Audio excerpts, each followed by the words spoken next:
नमस्कार दोस्तों, स्वागत है आपका YouTube चैनल मानव जीवन 2380 में। दोस्तों, आज हम लाए हैं आपके लिए ज्ञानवर्धक जानकारी, इसलिए आप वीडियो को पूरा अंत तक देखें जिससे आपको पूरी जानकारी प्राप्त हो सके। वीडियो पसंद आए कमेंट करने के लिए लाइक करें, चैनल को सब्सक्राइब करें। दोस्तों, आज हम आपको बताएंगे शिव पुराण से जाने कैसे होंगे कलयुग के स्त्री पुरुष, ब्राह्मणों का क्या होगा हाल।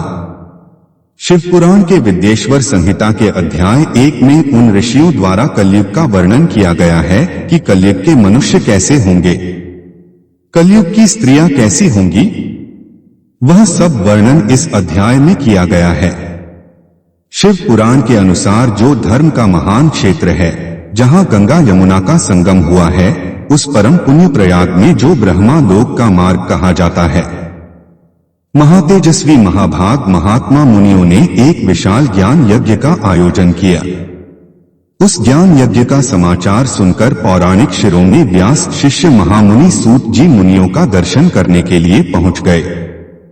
सूत जी को आते देखकर उन सब मुनियों के हर्ष का ठिकाना न रहा और उन्होंने अत्यंत प्रसन्न चित्त से विधिवत सूत जी का स्वागत और सत्कार किया। उन विद्वानों ने सूत जी से कहा कि हम तो बहुत भाग्यशाली हैं कि हमने वेदव्यास जी के शिष्य के यहाँ दर्शन कर लिए हैं।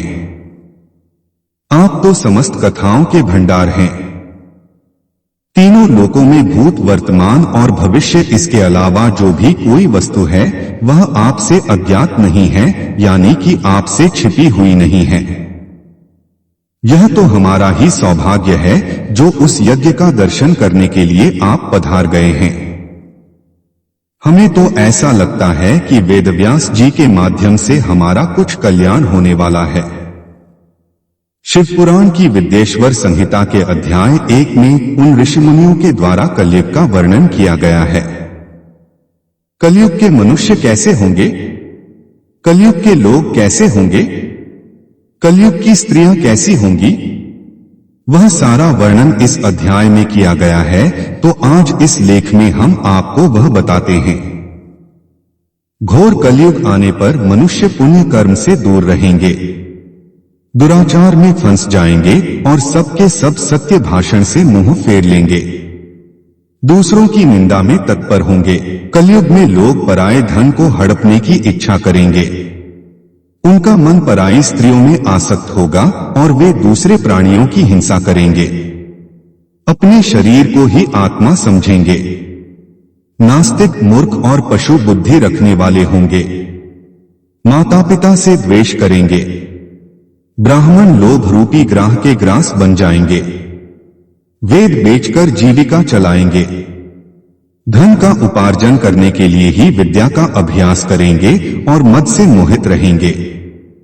ब्राह्मण अपनी ही जाति के कर्म को छोड़ देगा, ब्राह्मण दूसरों को ठगने वाला होगा, तीनों काल के संध्या उपासना से दूर रहेगा और उससे ब्रह्मा ज्ञान का कोई भी कुछ भी पता नहीं होगा।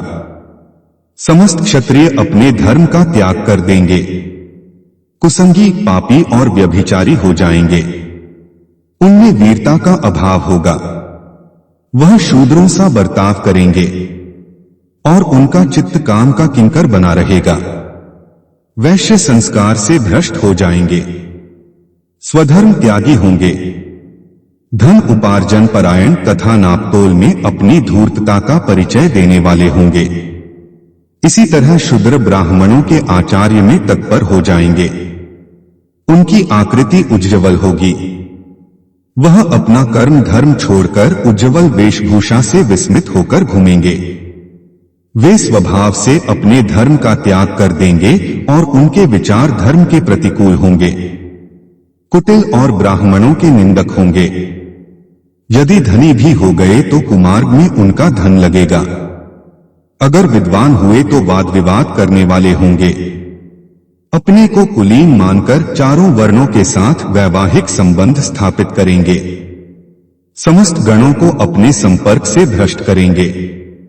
कलयुग की स्त्रियां अपने सदाचार से भ्रष्ट होगी और पति का अपमान करने वाले होगी, अपने सास और ससुर से द्रोह करेगी, किसी का कहा नहीं मानेगी, मलिन भोजन करेगी, कुत्सित हाव भाव में तत्पर होगी, उसका शील स्वभाव बहुत बुरा होगा और वह अपने पति की सेवा से सदा ही विमुख रहेगी। सूत जी, इस तरह जिनकी बुद्धि नष्ट हो गई है, जिन्होंने अपने धर्म का त्याग कर दिया है, ऐसे लोगों को पृथ्वी लोक और परलोक दोनों में उत्तम गति कैसे प्राप्त होगी, इसी चिंता से हमारा मन सदा व्याकुल रहता है। परोपकार के समान दूसरा कोई धर्म नहीं है। अतः इस छोटे से उपाय से इन सब के पापों का तत्काल नाश हो जाए, उसे इस समय कृपा पूर्वक बतलाइए, क्योंकि आप समस्त सिद्धांतों के ज्ञाता है। मुनियों की यह बात सुनकर सूत जी ने मन ही मन भगवान शंकर का स्मरण किया और उन सारे ऋषियों को शिव पुराण सुनाने का निश्चय किया।